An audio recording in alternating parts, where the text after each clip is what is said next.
اليوم انا بمطعم كباب السلام وهذه تجربتي الثانيه، وراح نجرب كل المشاوي اللي عندهم، وكل شغلهم لحم غنم طازج، وزن الشيش 300 غرام، يعني النص مستحيل تخلصه. وهنا دا يحضرون لنا كباب الساطور، واهم شيء للضوء لازم يستوي على نار هذا. يا سلام ريحه الاجنحه تخبل، عشقي كباب الباذنجان، وهذه تكه اللحم وتكه الدجاج. واحلى شيء بهذا المطعم تاكلون الخبز الحار من تنور الطين، وعندهم قاعه خاصه لالعاب الاطفال. واجمل شيء راح يحبون جهال هذا الدبدوب الشولك. وصل طلبنا، بما انه دنيا ليل لازم نجيب اللبن، واجمل ضيافه خبز اللحم. خلي شوي سماق. نبلش بالكباب، نكهه خبل الكباب العراقي الاصلي، واكثر العالم تسالني على الضلوع، تذوب بالحلق.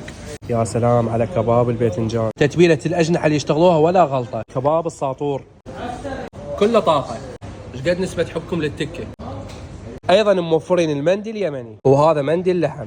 اليوم كنا يم مطعم كباب السلام، عنوانهم كربلاء، حي الحسين، شارع السفاره الايرانيه.